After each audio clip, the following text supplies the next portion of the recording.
అందరికీ నమస్తే. ఈ వీడియో నచ్చితే షేర్ చేయండి, లైక్ చేయండి, సబ్స్క్రైబ్ చేసుకోండి. ఇప్పుడు ఈ ఫోటో కనిపిస్తుంది కదా, మోనాలిసా ఏమో కుంభమేళాకు వచ్చి అవి అమ్ముకుంటుంది అనమాట. పూసలు అమ్ముకునే ఒక బంజారాకు సంబంధించిన అమ్మాయి అనమాట. నేను ఎందుకు చెప్పదలుచుకున్నా అంటే, ప్రతి ఒక్కరిని నిందించి అసలు ఆ మందాన్ని ఆమెనే పొగుడుతురు, ఆ కళ్ళనే ఆయన పొగుడుతురు, కానీ ఆ వెనక ఉన్న కష్టం గురించి ఎవరు పట్టించుకునేది లేదనమాట. మనకేంది మంచిగా కనిపిస్తే చాలు, అన్ని యూట్యూబ్ ఛానల్లో పోవటం మొదలు పెట్టడం, అబ్బా అందంగా ఉంది అందంగా ఉంది.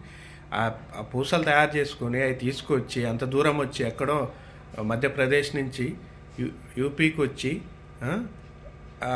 అక్కడ వాళ్ళు కష్టపడుకుంటా అమ్ముకుంటా, అమాయకత్వం ఆమెను చూడండి, అమాయకత్వం అసంటి ఆమెని ఒకేసారి నైట్ ఆమెని స్టార్ట్ చేసేసారు అనమాట.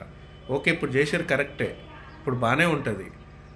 ఆమెకు సినిమా ఆఫర్లు అంటారు, ఏదేదో అంటారు. ఒక సినిమా 2 సినిమాలు తీయగానే మళ్ళీ తొక్కిపడేస్తారు. పాప ఆమె జీవితం అదే అవుతుంది అనమాట. అది కాదు కదా, ఆమె ఎంత కష్టాలు పడి వాళ్ళ ఫ్యామిలీ కోసం, వాళ్ళ అమ్మ నాన్న వాళ్ళ కోసం ఎంత కష్టాలు పడి సంపాదించి వాళ్ళ ఫ్యామిలీని పోషిస్తానికి ఇంత దూరం వచ్చి ఆమె కష్టపడుతుంది అనేది అదొక్కటి ఆలోచించండి. కానీ ఆ మందం గురించి వదిలేండి, ఇంకా ఆ మందం మామూలుగా లేదు చెప్పడానికి. ఎందుకంటే ఇక్కడ సిటీలల్లో పెద్ద పెద్ద మేకప్లు వేసుకొని మేమే తోపులో మేమే తొడంగులని తిరుగుతారు కదా కొంతమంది.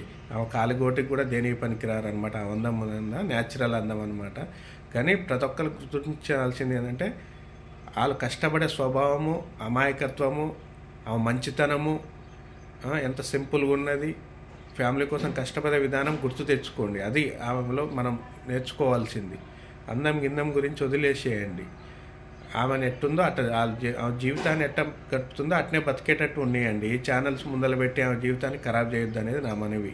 ఎందుకంటే ఇటువంటి చూసి యూట్యూబ్లలో స్టార్ చేసి మళ్ళీ తర్వాత తొక్కేయడం ఎంతమందిని చూడలేం. అమాయకంగా ఉన్న గిరిజన మహిళని ఆమె సంతోషంగా ఆమె పనిని ఆమె చేసుకునేటట్టు చేయండి ప్లీజ్. ఆమె అందానికి సెల్యూట్, ఆమె అమాయకత్వానికి సెల్యూట్ అనమాట.